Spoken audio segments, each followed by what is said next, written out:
Damos la bienvenida en nuestros estudios al señor Leonidas Issa Salazar.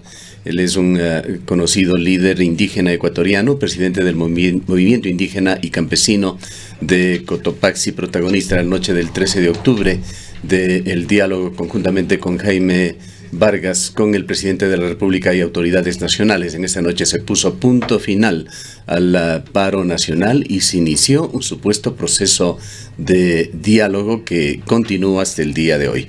Bienvenido, señor Issa. Hemos iniciado con estas imágenes y el informe de este suceso que se ha dado verbal entre una niña de Saraguro, Sigüay Lozano, y el presidente de la República, que se da justamente en este preámbulo de lo que debería ser un momento de apertura, de diálogo, de mejor comprensión, para tratar de llegar a puntos de conjunción. Quisiéramos su comentario sobre este tema antes de entrar en materia sobre lo que está sucediendo en este diálogo abierto a partir del 13 de octubre. Buenos días, un saludo cordial a nuestros hermanos ecuatorianos, de aquí de Cuenca especialmente, hasta donde extienda las ondas de este prestigioso medio de comunicación como es Ondas Azuayas. Es así que, bueno, hemos venido a este territorio a ir para compartir, ¿no? Y saludar a nuestros compañeros del sector de los trabajadores del sector eléctrico, por quienes estamos aquí presentes. Sí, yo creo que en este momento el país necesita tomar en cuenta todo lo que está pasando, todo lo que está sintiendo, no solo en los adultos, en los mayores, sino realmente ha trastocado sentimientos en toda la estructura de la sociedad. Y si en este momento no estamos viendo eso con objetividad, seguimos culpando que los problemas son los pueblos indígenas o los dirigentes. Lo que ha pasado con nuestra compañera niña Sigüay Lozano, en lugar de decir, oigan, esto están sintiendo los niños, salieron a culpar. Y es una cuestión de irresponsabilidad que algunos medios de comunicación lo están poniendo. De alguna manera se dijo, señor Issa, que la CONAIE estaba detrás de la participación de la niña Lozano ese día. Incluso pudimos leer comentarios en redes sociales en el sentido de que la Confederación de Nacionalidades Indígenas estaría utilizando y manipulando a los niños en medio de sus propósitos políticos. Yo creo que hay que aclarar los miembros, cómo son elegidos para ser miembros en este caso de los consejos de los niños. Claro, los niños que acudieron a ese evento en el Palacio de Carondelet son miembros de los consejos consultivos. Así es. Entonces, para que puedan llegar a ese espacio, no hay la direccionalidad ni de la CONAIE ni de una organización de base. Es exclusivo la decisión en las unidades educativas por su nivel de rendimiento, por su vocería. Son elegidos. Entonces, no hay para qué mezclar aquí de pronto que diga, eligieron la CONAIE para que haya ido a hablar con el gobierno nacional. Fue su propio espacio quienes decidieron con sus niños en sus bases y pudo salir como representante, digamos, ¿no es cierto?, dentro del consejo consultivo que corresponde en todo el país, no solo en este caso para Saraguro. Entonces, dejando aclarado aquello, nosotros qué culpa tenemos si los guaguas están viendo en todo este tiempo un nivel de violencia que han sufrido y efectivamente están expresando lo que están sintiendo, y en este momento un acto irresponsable de que tras de todos estos actos que está pasando o de las reacciones que hay, no puede estar la CONAIE. Pues lo que sí vino la niña y que en ese momento lo conocimos también por primera vez, no hemos tenido siquiera una relación, es porque habían desvinculado ya de la comisión. Entonces ya no se fue a la asamblea, habían tenido una cuestión, como ella misma dice, en unas palabras feas, soaces. La excluyeron. Le excluyeron de la comisión y efectivamente dijo, vamos a hablar, ¿dónde es la CONAIE? Y ella explicó que necesitaba llegar a la CONAIE para decir que, porque había dicho esa palabra, esa reacción, le excluyeron del grupo. Y eso me parece realmente agredir los derechos de los niños. Y por ello también, si no es que estamos mintiendo, si vamos a ver el segundo video de la niña que reacciona en la asamblea, es justamente, no sigue el libreto como estaban queriendo que haga los niños. O sea, leer lo que querían que los adultos digan, ¿no es cierto?, a través de esta lectura. Pero la niña dice eso. La segunda niña que ya entró, ¿no es cierto?, es de la ciudad de Quito, donde dice, No es posible que haya tratado de esa manera. Y ella cuenta de manera pública que lloraron mucho fuera ya en la presidencia de la República. Entonces yo quiero dejar absolutamente claro, no es que estamos utilizando el tema de los niños, eso está penado de nuestra parte, no lo ha habido, pero lo que sí decimos es que en este momento lo utilizan como un instrumento político, sí, el gobierno nacional y algunos medios de comunicación, que en este caso pretende seguir deslegitimando, digamos, al movimiento indígena y a los líderes. Un incidente, señor Issa, que se da además en un muy mal momento, pues las cosas deberían tender a calmarse, deberían haber acercamientos en el país. No podemos olvidar que estamos en un momento coyuntural, una tregua que de una manera bastante forzada se dio la noche del domingo 13 de octubre. Hay problemas de carácter económico, político, social en el país muy profundos que han sido tratados ampliamente por diversos actores, por los medios de comunicación, y tenemos que referirnos a ellos. El principal desacuerdo que se dio la noche del 13 de octubre, en una modesta opinión, no fue tanto los aspectos de fondo como aquellos de forma. Una discusión en la cual, recordamos, usted intervino para aclarar de qué manera se había acordado terminar el paro. Y esto nos lleva al decreto 883, no precisamente a su contenido, sino, reitero, a la forma. Se decidió entonces derogar el decreto, el gobierno no lo había interpretado así, usted exigía que así se actúe, pero en forma posterior el gobierno señalaba que se había acordado efectivamente derogar el decreto, pero para reemplazarlo por otro que fundamentalmente focalice el subsidio a los combustibles. Aclaremos este punto de partida.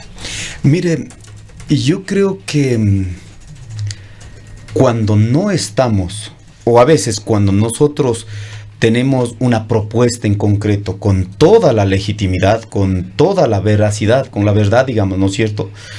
Y esa noche lo que habíamos acordado después se cambió con un punto seguido. Y eso me pareció que cómo es posible que en política se pueda hacer eso. Y yo no creo que los políticos pueden, después de comprometerse públicamente, cambiar, en este caso, el contenido. ¿Qué habíamos quedado? Sí, efectivamente hay que trabajar sobre la política de subsidios. Pero en este momento, como habíamos dicho de manera pública, la tranquilidad, la paz al Ecuador va a traer solo en el momento que se derogue. Entonces, primer punto, se deroga el 883. Y sentemos desde el día de mañana el tiempo que sea necesario para trabajar en la política de subsidios. Hay tres cosas habíamos pedido. Uno, que no puede ser sobre las espaldas, que recaiga, digamos, sobre las espaldas únicamente del movimiento indígena. Entonces hay que convocar a otros sectores sociales y a otros sectores económicos para ver cómo hacemos, ¿no es cierto? Segunda cuestión, habíamos dicho, no se puede hacer pues de manera irresponsable en 48 horas o en una semana este decreto para focalizar los subsidios. Tiene que ser un tiempo prudencial. Había la presión de las 48 horas. Claro, es uno de los planteamientos incluso de los mediadores. Así es. Segundo criterio, habíamos dicho un tiempo prudencial. Nosotros decíamos mínimo debería ser unos 6 meses para cruzar indicadores, cruzar números, cómo podemos hacer, ¿no es cierto? Y la tercera cuestión, habíamos dicho, no podemos en estas condiciones, en este momento que está la gente en la cárcel, están asesinados, están, ¿no es cierto?, heridos. Demos una tranquilidad. El Estado también reconozca, ¿no es cierto?, de manera integral, y vamos saliendo de este tema y garantizamos un diálogo transparente. Pero ¿qué es lo que pasó en ese momento? Ponen, ¿no es cierto?, se deroga el decreto 883, ponen punto seguido, para lo cual se conformará una comisión que integrará el movimiento indígena para que elabore este nuevo decreto que dejará sin efecto al decreto 883. ¿Qué significaba eso? Estaba el candado. O sea, si no había el otro nuevo decreto, simplemente no bajaba el decreto 883. Y no habíamos quedado, por eso había peleado yo hasta las 3 de la mañana. Esa cuestión se tiene que destrabar. Aclárenos algo más. Esa noche ustedes trabajaron a puerta cerrada. Lo que se vio fue una parte de esos diálogos, por tanto, no tenemos los ecuatorianos el criterio claro de qué se dijo, qué se discutió, cómo se lo hizo. ¿Quiénes fueron los portavoces del gobierno, la contraparte que conversó esa noche con ustedes? Específicamente, si puede darnos con nombres y apellidos. Sí, solo esto hay que dejar claro, no se hablaron de ningún otro tema. Fue un nivel de ¿cómo podríamos decir?, de debate, para destrabar el candado de que no podía quedar comprometido nuestra responsabilidad para hacer el nuevo decreto en 24, 48 horas para que haya el decreto que derogue, digamos, del 883. Eso pasamos hablando hasta las 3 de la mañana, se puede imaginar. O sea, después de eso se siguió realmente. Después de lo que transmitió la televisión. Después que el presidente sale a decir, bueno, la comisión leyó, ¿no es cierto? Se deroga el decreto 883, de ahí entrabaron en esta cuestión, quedamos peleando que no podía ser así, hasta las 3 de la mañana. Pero les ruego, vamos a ir a este capítulo, si podría responderme la pregunta, ¿quiénes estuvieron en la interlocutando hasta el punto en el que se decidió? Los que estaban interlocutando estaban los representantes de los 5 poderes del Estado, ¿no? Y el que estaba encabezando más era el Contralor. El Contralor Pablo Celi. Por ello con él yo al menos tenía llegamos a decirnos, si vieron en las redes sociales, yo lo dije con toda la franqueza. O sea, no es posible que sentados así nos mintamos. O sea, no es posible. Para mí es inentendible. Realmente cuando vos pones los criterios sobre la verdad, lo que está pasando en el Ecuador, después cambien con un punto muy estratégicamente y para que nuevamente llegue a la convulsión. Nuevamente insisto en esta parte de la pregunta porque lo que vimos nosotros en esa noche en las imágenes fue a diversos personajes del gobierno, una amplia gama. Estaba incluso allí la fiscal general de la Nación, estaba el director o presidente del directorio del IES. Ellos no fueron parte del diálogo, estuvieron simplemente en la parte ya en la que aparecían en las cámaras. No, estaban ahí, quedaron un buen tiempo realmente, por eso decimos que los 5 poderes del Estado actuaron en bloque. Yo que ahora les conozco... Pero no eran 5 representantes, eran muchos más. Muchos más, estaba del gobierno nacional, estaba el secretario general, el ministro... Ahora, señores, ellos estuvieron esa noche, sin embargo, se supone que después hubo un proceso de diálogo. La pregunta es, ¿este proceso de diálogo después de esa noche o de esa madrugada realmente se continuó? ¿Hubo otras mesas? Y también ahí nos interesa saber quiénes están. Aquí hicimos algunas consultas a la gobernación de la SUA y a otros lugares. Nunca supieron darnos los nombres de quienes estaban en esa mesa sentados en el proceso de diálogo. Naciones Unidas, por otra parte, guardó, entendemos, por una situación de confidencialidad también los nombres. Entonces, es importante conocer los actores para poder entender un poco mejor la mecánica del pensamiento. Así es, al Ecuador y aquí al pueblo de Cuenca, Azuay, debemos decir con la verdad. Se había establecido, bueno, los interlocutores, los intermediadores eran Naciones Unidas y Conferencia Episcopal Ecuatoriana. Y debíamos tener cada organización delegaciones oficiales para que se pueda mantener la mesa de diálogo. Un número de parte del gobierno y un número por parte de las organizaciones sociales. Nosotros habíamos dicho 3 por organización, que estaba la FENOCIN, la FEINE y la CONAI. Y para ello habíamos ya identificado los voceros. ¿Quiénes eran? Los presidentes de las regionales. Pero ¿qué es lo que pasó? En ese momento lo que hicieron es achicar la mesa de diálogo y acabar discutiendo únicamente el decreto. Cuando nosotros dijimos, oiga, el país necesita discutir de otros temas, de manera estructural el tema económico. No podemos quedar discutiendo el tema de los subsidios. Por ello, en esta primera reunión no se logró llegar a nada. Después de la mesa de diálogo, ¿no? Que se hizo en las Naciones Unidas, no se llegó a nada, porque pedimos, tiene que ampliar. No podemos sentar. Imagínense, con todo el pueblo levantado, acabar discutiendo únicamente el decreto, nos parece algo irresponsable. Después salió el comunicado de los intermediadores, donde efectivamente se establecía qué temas más debemos topar. Después de eso no tuvimos ninguna otro acercamiento hasta el día en que nosotros presentamos ya, en vista que no convocó a otros sectores sociales, a sectores económicos, la CONAIE convocó a constituir el Parlamento de los Pueblos a nivel del Ecuador, donde participaron 182 organizaciones. Trabajamos en 5 días y el día miércoles, si no mal me acuerdo, el día jueves, para ser precisos, nosotros habíamos entregado la propuesta construida con 182 organizaciones. Es la última vez que hemos tenido una relación con el gobierno, y ese día había mandado al secretario del gobierno nacional, el señor Briones, que ahora está de ministro de Minas, creo que está, ¿no es cierto? De ahí para nada. A José Augusto. Sí, pero desde ahí el gobierno hasta ahora lo que ha hecho es poner en contra, meter a comunidades, poner los criterios que no son, coger los casos que están de los dirigentes. Por ejemplo, en mi caso yo había luchado para que respeten la tierra, pusieron procesos por tráfico de tierra, lo que sea, a deslegitimar. Por eso mi reacción también había habido en la asamblea: por Dios, dejen de estar dividiendo. El país está esperando que esta mesa de diálogo dé resultados, y no puede ser que tengan como un pretexto la mesa de diálogo, pero cuando no hay diálogo, este diálogo es un diálogo fallido, y ustedes lo han visto. El secretario el ministro, digamos, con toda el odio que sentimos que tiene, ha salido a decir: no vamos a coger ni un solo punto de lo que ha propuesto el Parlamento a través de la CONAIE. Entonces vemos que realmente no hay, el tema del diálogo no ha dado resultados. Escuchándole, señor Issa, me parece que allí hay de entrada posiciones muy diferentes. Nos da la idea, y esto lo deducimos de sus propias palabras, de que el gobierno lo que buscaba era una acción ejecutiva para cambiar rápidamente ese decreto, si era posible redactarlo en esa misma noche y superar el problema. Pero los sectores sociales, me imagino, fueron construyendo a lo largo de esos 11 intensos días de paro ideas que constituyen temas que tienen que ser evacuadas en más largo plazo en Ecuador.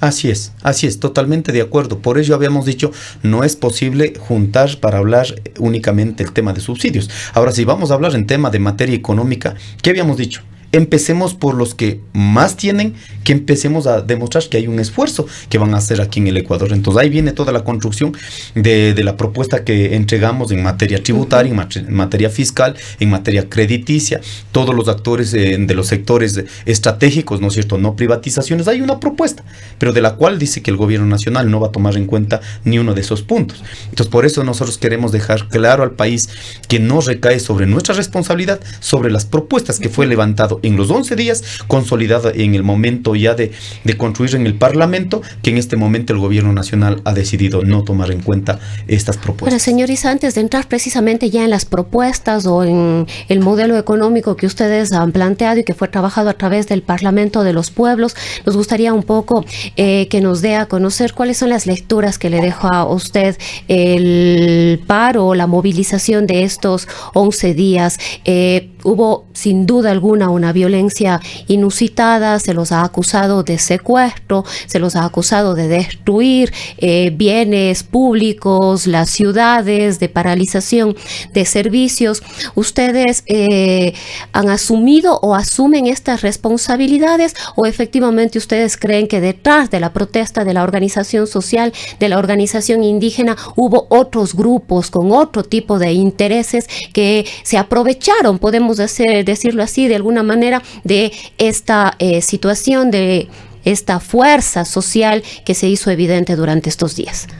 Sí, yo creo que siendo responsables con nuestro país, el primer punto que habíamos pedido en la Asamblea Nacional, para determinar nuestros grados de responsabilidad, necesitamos que se desclasifique la información, ¿no? Porque nosotros podemos probar, y lo hemos sostenido con nuestra palabra, de que había infiltración incluso del mismo gobierno nacional, porque encontramos hermanos policías indígenas ahí, ¿no es cierto? Hermanos policías que estaban vinculados de alguna manera, provocando hacia adelante. Usted ha expuesto en algunos escenarios cosas muy graves, como que el propio gobierno fue el promotor del ataque a la Contraloría. Mire, yo por eso decía que no estoy aseverando como una verdad. Hay que probar esta tesis. Por eso hemos pedido, por favor, gobierno nacional, a través de la Policía Nacional, del Ejército, desclasifiquemos la información y miremos cómo en este caso, ¿no es cierto?, va a permitir tener, en relación a los actores que pasaron allí, va a permitir tener una relación con objetividad. Ahora, para contestar en esta pregunta, ¿no es cierto?, los niveles de violencia que se dieron, realmente uno tiene que ser responsable. No podemos juzgar únicamente la reacción. Hay que ver el origen. ¿Y el origen dónde estaba? 3 cuestiones nos ha dejado un aprendizaje. Primera cuestión, ninguno de los gobiernos de turno, y yo creo que eso es una experiencia del Ecuador desde hace muchos años, no es de ahora. No se puede tomar una decisión en materia económica de manera unilateral. Eso es lo que realmente fue el origen para la reacción. Segundo tema, No se puede dejar que se aproveche de una convulsión social que había empezado por un tema económico, objetivizando, ¿no es cierto?, ciertos actores políticos, que sí lo habíamos reconocido, pero no era pues que todo cierto grupo político que quiso aprovechar, no era pues la columna principal, ¿no? Y la tercera cuestión, yo creo que el pueblo ecuatoriano vuelve a dar un mensaje. Vuelve a dar un mensaje de unidad, un mensaje de que las políticas, cuando están mal dirigidas, el pueblo ecuatoriano se levanta. Y en ese sentido, yo creo que ha habido 3 momentos para este primer punto, ¿no es cierto?, el origen del nivel de violencia. Y yo creo que no hubiera llegado para el día sábado, viernes, jueves que empezó a incrementar más el nivel de violencia. No hubiera llegado si es que el gobierno, a través de su inteligencia, porque también la inteligencia debía decir, ¿no es cierto? Oiga, bueno, María señor Paula presidente, Romo dijo que la inteligencia ha fallado, que falló la inteligencia, pero por que Dios, les faltó. Pero por Dios, se supone que los ecuatorianos pagamos para mantener la fuerza pública, la fuerza militar. Y ahí hay niveles de seguridad, niveles de investigación, ¿no es cierto?, en el tema de inteligencia.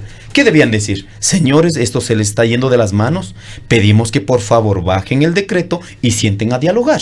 Eso es lo que pedía el pueblo ecuatoriano. 3 momentos pasó, para ser rápidos. La primera jornada, para empezar, primero esto fue de manera pública, fue dicho. Nosotros íbamos a empezar el 14 de octubre. Sin resolver los 6 temas que hemos venido hablando hace 2 años, sin resolver eso, prefiere el gobierno nacional otra medida más de manera unilateral. Por eso se adelanta 13 días en este caso. Primera jornada. Segundo tema, se dijo una jornada para no llegar a Quito, dijimos una jornada en territorio. Entonces tenía jueves, viernes, sábado y domingo, ¿no es cierto? Pero hasta el día domingo, ¿qué salían a decir de manera oficial? Señores, en los medios oficiales, no pasa nada aquí, que ha sido una cuestión, ha habido una reacción espontánea, en consecuencia, y hemos logrado aplacar, y los ecuatorianos, no pasa nada. La comunicación del gobierno fue lamentable en esos días. ¿Cómo puede decir una eso? serie de errores, empezando por las propias cadenas presidenciales. Por eso nosotros el día sábado, cada vez, en vez de ayudar, llevaban así es, retroceso. Así es. Por eso nosotros el día sábado habíamos ido a la gobernación, dijimos, vea, señor gobernador, por favor, por el nivel de responsabilidad que en este momento está, solo diga la verdad. Y en esa verdad podemos llevar. Ahora, solo para terminar, sí, por favor, un segundo momento fue hasta el día miércoles, ya llegando a Quito, ¿no? En Quito, el primer fallecido, Inocencio Tucumbi. Realmente es ahí donde empezó a elevar más los niveles de violencia, sin respuesta del gobierno nacional.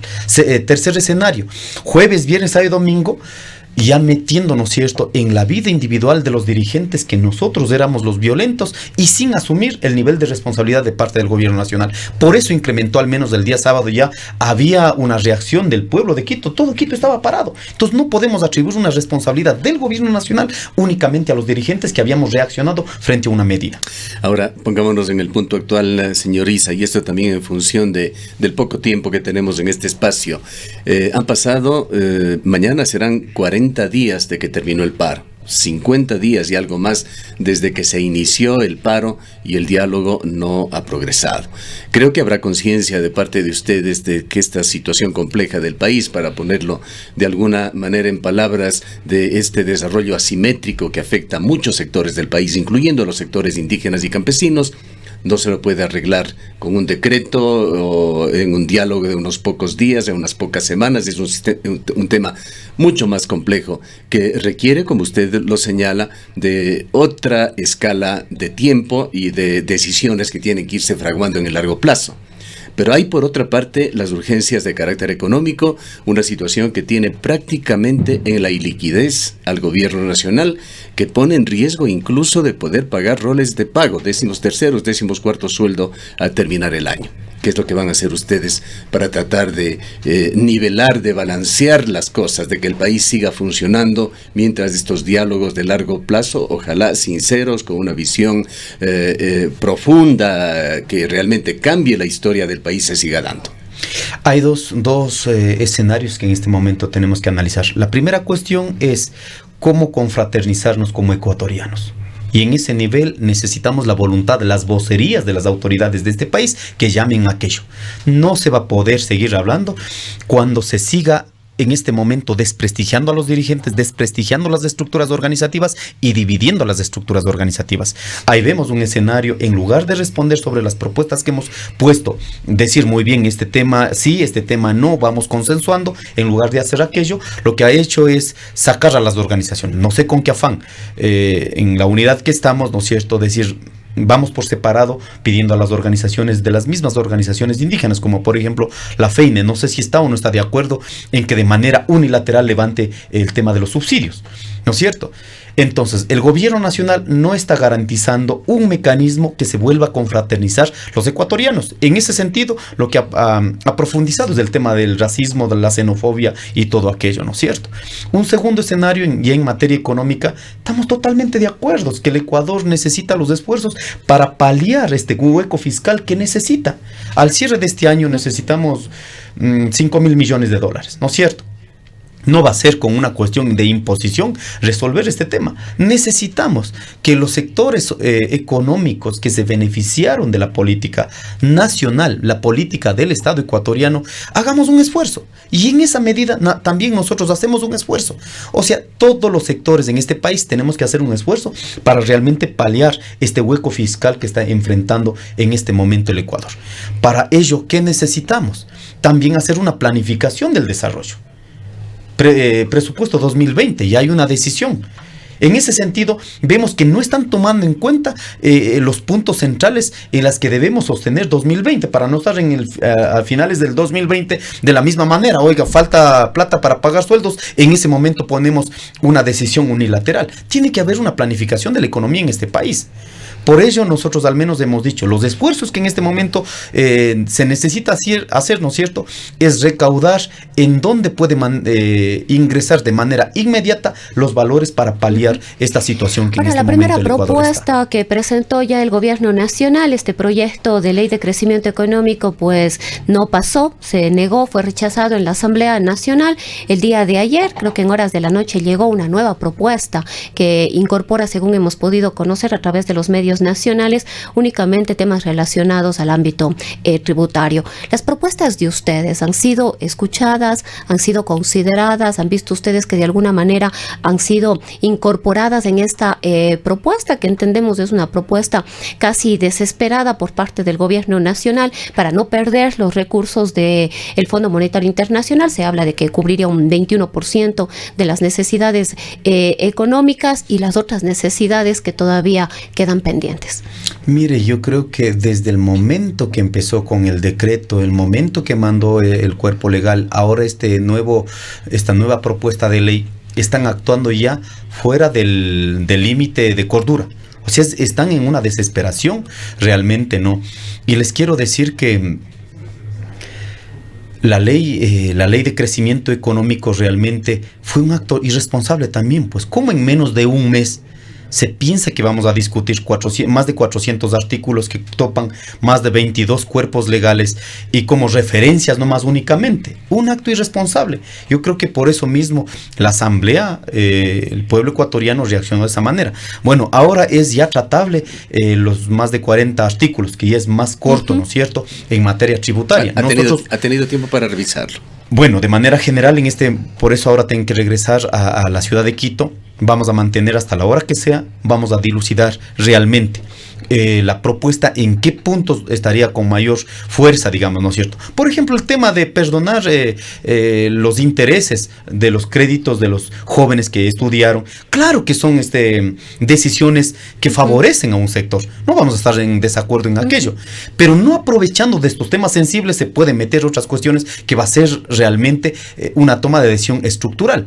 Por ello hemos pedido al gobierno nacional, en esta materia, en este momento, en lugar de estar discutiendo temas que no tienen que ver en materia económica, acusar a los dirigentes, lo que sea, concentremos en este tema. Y en ese sentido se ha acogido por lo menos los puntos centrales que hemos planteado desde el Parlamento de los Pueblos. En ese sentido, en este momento no se tiene, eso dejar con claridad, el mismo ministro ha salido a decir, no se va a acoger la propuesta de la CONAIE, del Parlamento de los Pueblos. Entonces, ¿qué está diciendo? En este momento está diciendo, no queremos saber nada de las propuestas que construyeron ustedes en la mesa de diálogo en la que fue presentada. Eso me parece un acto irresponsable. responsable. Cuando mínimamente sentemos, revisemos y cuál de ellos puede avanzar. Entre los puntos consta algo que podría ser parte de esta exigencia que hace usted, que los sectores que más se han beneficiado contribuyan más ahora. En la propuesta que está en manos de la Asamblea se está proponiendo una contribución única para las sociedades con ingresos grabados mayores a $1 millón. Se está también limitando los descuentos al impuesto a la renta para quienes perciban más de $100,000 anuales.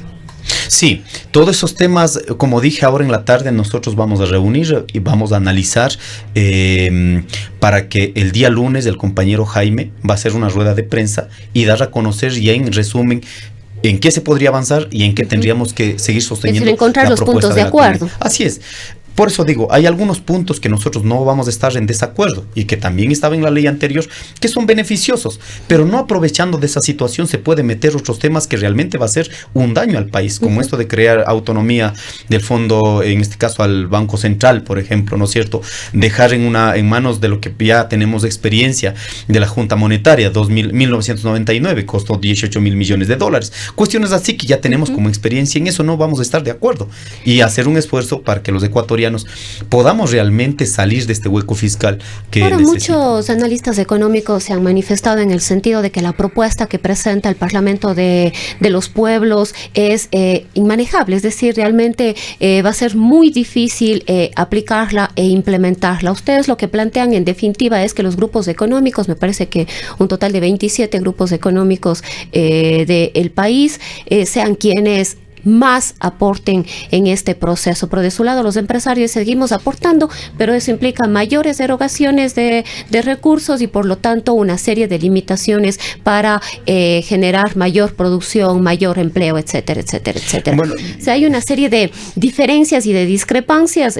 Aquí yo no soy economista, no lo somos. Sin embargo, hay criterios abismalmente opuestos desde las miradas económicas distintas que se han planteado y se han hecho en torno a la propuesta del gobierno, a las necesidades actuales del gobierno y a la propuesta que ustedes han podido presentar.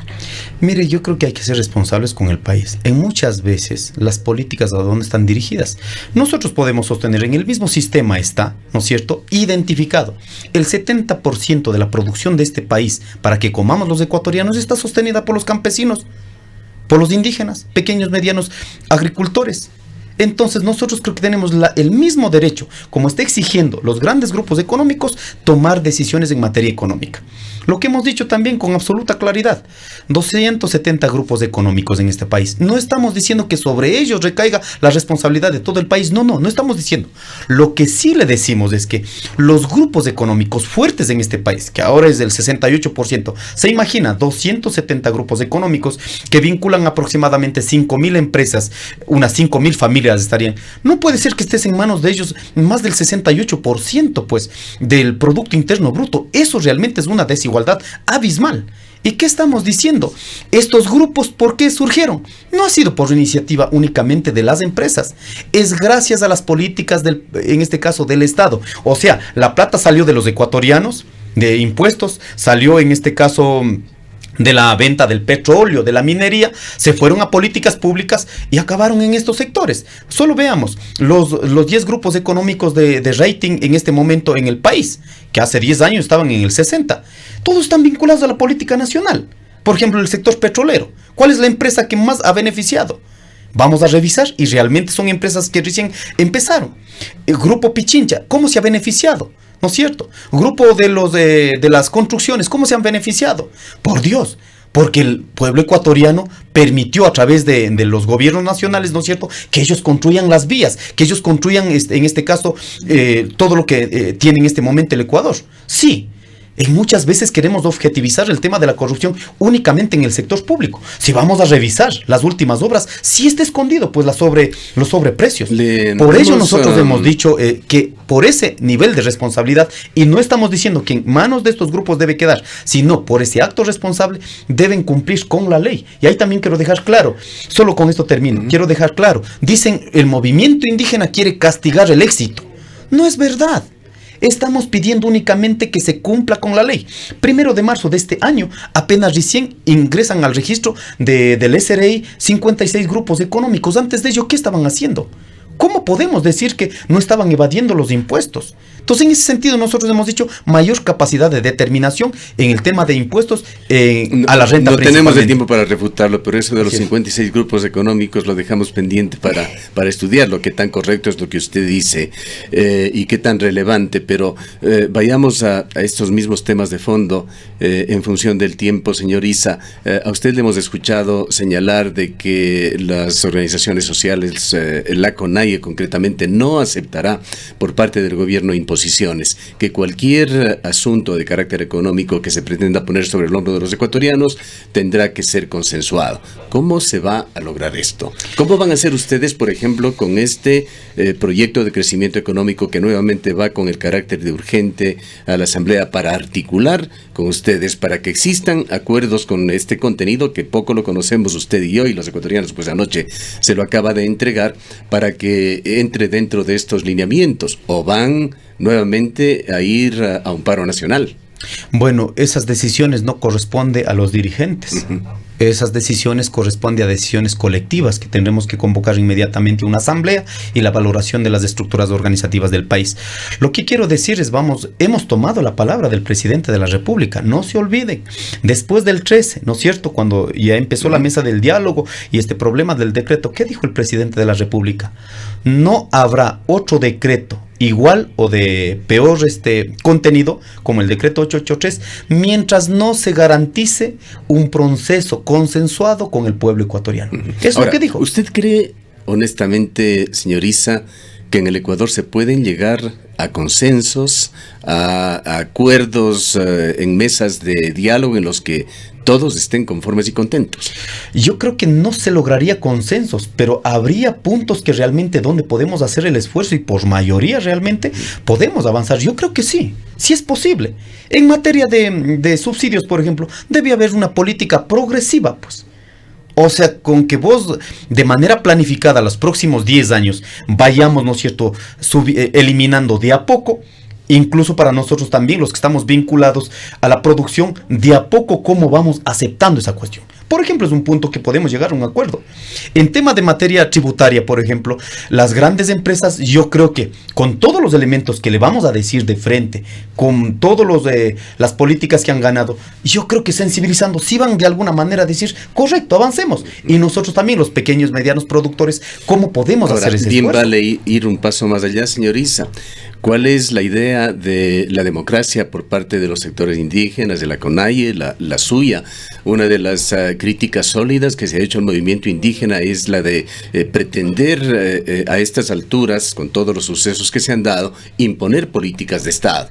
Y se preguntan algunos pensadores y políticos ecuatorianos, ¿para qué está la democracia? ¿Acaso la democracia no es un sistema en el cual se tiene que delegar la responsabilidad política, económica, de definiciones sociales a los gobernantes? Elegimos a ciertos personajes, nos gusten o no, pero son las reglas de la democracia. Van ustedes a supervisar cada paso, van a quitar piso a un gobierno ya de por sí debilitado de Lenín Moreno para tomar cualquier decisión. Mire, nosotros hemos sido altamente responsables y nosotros hemos dicho, y al menos si es que revisa mi intervención, había llamado al ejército, al comando conjunto de manera pública en Ecuavisa, había dicho, mire señores, está saliendo del límite de la democracia. En la democracia, Primera y Segunda Guerra Mundial, se garantizó el derecho a la protesta. No es un problema del Ecuador, es un problema a nivel mundial. O sea, es un derecho humano. Debemos entender que en la democracia está garantizado el derecho a la protesta, la huelga, la paralización. Si no, vamos a revisar los conceptos. En este momento se dice que el paro, la huelga, más o menos ya es antidemocrático. No, dentro de la democracia permite que los ciudadanos a nivel mundial tengamos una reacción normal cuando las políticas del Estado están afectando, en este caso, a los derechos. Entonces, quedamos dentro del límite de la democracia. Pero los derechos tienen, los derechos tienen límites cuando empiezan a cruzarse con los derechos de los demás. Totalmente de acuerdo en eso. Totalmente de acuerdo. Por ejemplo, los 11 días de paralización que se dieron en octubre, definitivamente empezaron a afectar derechos de todos los ecuatorianos, derechos de movilidad, derecho incluso a tener suplementos para sobrevivir. Cuenca estuvo en serísimos problemas por el paro nacional. ¿Cuáles son los límites que cree usted se deben llegar con este derecho a la protesta? todo esto se hubiera podido superar con la voluntad de un gobierno. Vamos a preguntar si Chile realmente en este momento es o no es democrático. Seguramente saldrán a decir que no es democrático, pero el mismo gobierno, él ha reconocido que dentro de los límites de la democracia, ¿no es cierto?, él está reconociendo todos estos temas. Y incluso él ha tenido que suavizar las políticas sociales en tema de apoyo social, digamos, ¿no es cierto?, en educación, en transporte, totalmente de acuerdo. Pero si es que no tenemos este chip de que realmente el derecho a la protesta tiene que tener resultados, vamos un poco más permitiendo que la gente vaya a otros niveles.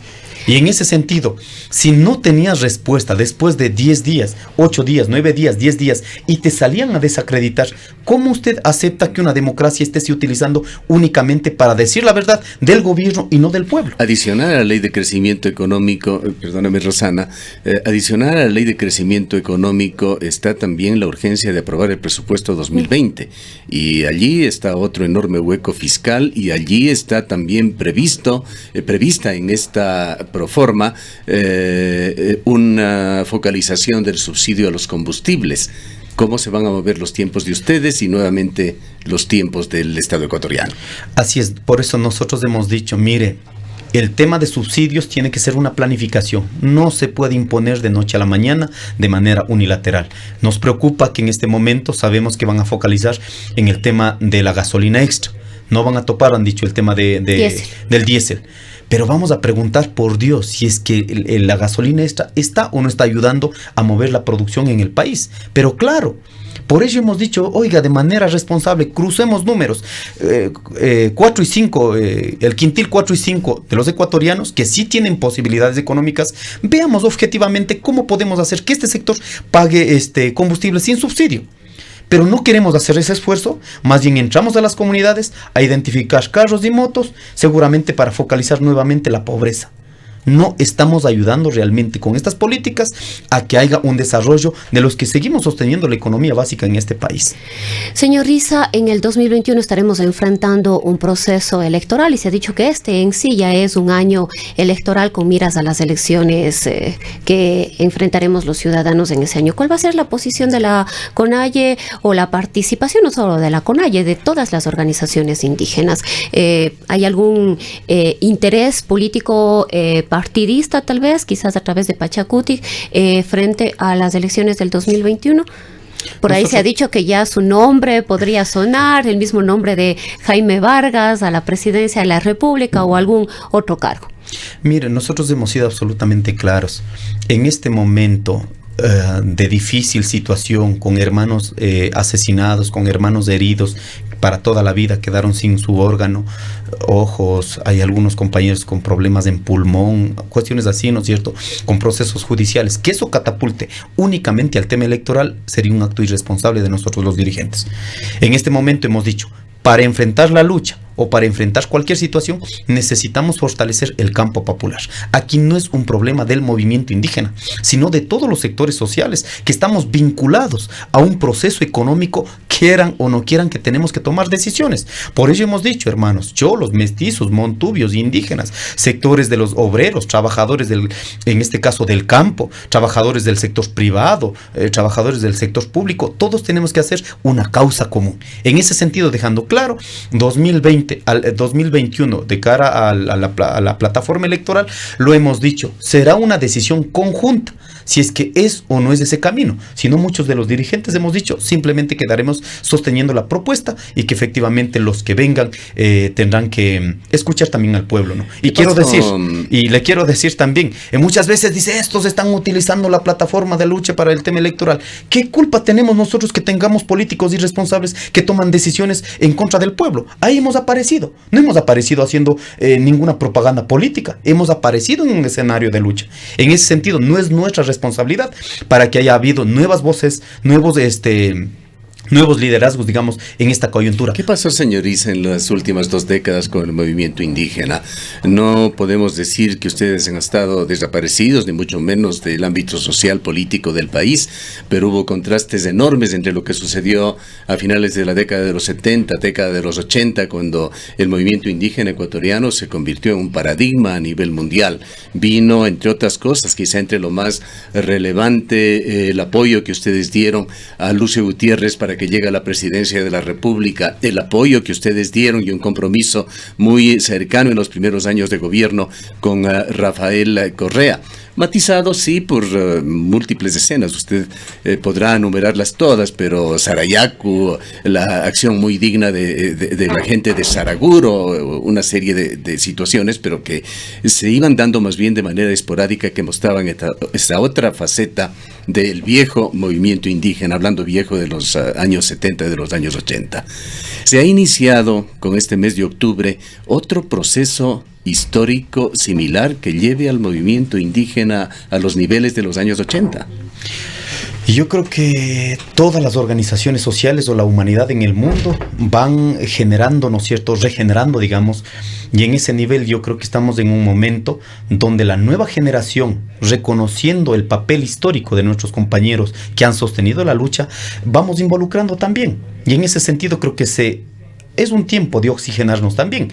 Y nosotros sí hemos autocriticado hacia adentro. Sí hemos cometido errores. Como por ejemplo, nuestros programas de transformación en este país, en muchas veces hemos confiado a políticos foráneos. O sea, hablan bonito y hemos dicho, hagamos con ustedes. Y en el momento ya de tomar decisiones, votan nuestras propuestas y se alinean, digamos, no es cierto, a otras decisiones. Lo que pasó con Lucio Gutiérrez, lo que pasó con el presidente Correa, que muchas veces nosotros, por eso quiero decir que en los 10 años no es verdad que no hemos levantado, hemos estado ahí. ¿De qué nos diferenciamos de las políticas del gobierno anterior? Nosotros hemos dicho, no se puede hacer una minería, ¿no es cierto?, a cielo abierto, cuando no es una garantía ni siquiera para el desarrollo del país. Entonces, temas que realmente son como estructurales y que efectivamente el pueblo ecuatoriano debe tomar decisiones frente a aquello. Por eso yo creo que crítica, señor Issa, ¿cómo mira usted los frecuentes deslices en el discurso del señor Jaime Vargas? No tenemos el tiempo para enumerarlos, pero usted sabe a cuáles me refiero. Sí, yo creo que también han salido estas expresiones en el momento, la gente y en el temperamento individual, digamos, ¿no es cierto? Sí ha habido un nivel de reacción bastante de indignación, digamos, para no ponerlo aquello. Pero el compañero Jaime ha sabido reconocer y lo que ha tenido que ver de manera individual lo ha pedido disculpas de manera directa. Pero ha habido casos también, yo ahí no entiendo por qué la sociedad en cambio no objetiviza también. Te sale y te denigra de manera pública un exalcalde, ¿no es cierto?, que queden en el páramo. Esa es una situación de racismo. Creo que la sociedad lo puso en su sitio. Sí, pero no ha habido como esa cuestión de decir muy bien, como ha dicho el compañero Jaime, ¿no?, con esa palabra que dijo el presidente. Nos están urgiendo porque terminemos el diálogo, señor Issa. Primero agradeciéndole por su tiempo que ha dedicado a nuestros oyentes, a este medio de comunicación. No podemos cerrar sin una opinión suya sobre lo que está sucediendo en Bolivia. Primero, nosotros hemos mandado un acto de solidaridad con nuestros hermanos indígenas, con nuestros hermanos que históricamente han sido vilipendiados en todos los estados en Latinoamérica. Si bien es cierto, hay errores que ha cometido el compañero Evo Morales, ¿no? Pero yo creo que en materia económica sí es una referencia a nivel latinoamericano. Ahí tendremos que ver cuáles han sido esos factores que ha permitido aquello. Una reducción real de la pobreza. Sí, efectivamente, hay temas centrales como aquí en el país también que en Bolivia tienen que discutirla. El tema minero, el tema de las estructuras organizativas en los territorios, todo eso tenemos que discutirlo. Pero no por los errores de un presidente en este momento se garantice, diciendo que eso es democracia, ¿no es cierto? Se garantice un nivel de xenofobia, un nivel de racismo, un nivel de fascismo, yo podría decir, ¿no es cierto?, de los grupos que no están de acuerdo, en este caso, con el nivel de gobierno que ha tenido Evo Morales. Nosotros hemos llamado a la unidad latinoamericana de nuestros hermanos, compañeras y compañeros que estamos en los territorios a nivel continental, y merece realmente que el pueblo boliviano tome decisiones dentro de los niveles democráticos sin imposiciones externas. De que los muchas veces errores que usted menciona, asumo que uno de ellos será el de reconocer una actitud equivocada al pretender perennizarse en el poder. Me refiero fundamentalmente al referéndum del año 2016. Sí, yo creo que eso ese es un problema no solo de este momento, de la clase política que hemos gobernado desde que nació las repúblicas. O sea, no se puede perennizar en el poder. Ese es un problema estructural de la sociedad. Por eso me asusta que no hayamos preparado. Es un problema de la naturaleza humana. Así es, o sea, no se puede quedar en el caudillismo. Totalmente de acuerdo. Pero no por eso en este momento se debe garantizar un ataque directo a los hermanos bolivianos. Tiene que tener un nivel de reconocimiento humano, digamos, ¿no es cierto?, para seguirlo transformando estas sociedades. Bueno, algún rato hemos de hablar de todos los errores que ha tenido la Esperemos izquierda. Que habrá otra nueva oportunidad. Gracias, señor Issa, por su presencia. Yo les agradezco, y un llamado a los jóvenes sobre todo, para que en estas transformaciones es fundamental el papel de la juventud, y en ese sentido reconocer la valía de los mayores que han hecho, y con esa experiencia, la fuerza de la juventud y la sabiduría de los mayores permitirá realmente ir de a poco haciendo este camino de transformación en nuestro país. Muchas gracias. Muchas gracias. Han escuchado al señor Leonidas Issa Salazar, líder indígena ecuatoriano, presidente del movimiento indígena y campesino de Cotopaxi, y uno de los protagonistas de este diálogo nacional que no llega a puntos culminantes con el gobierno.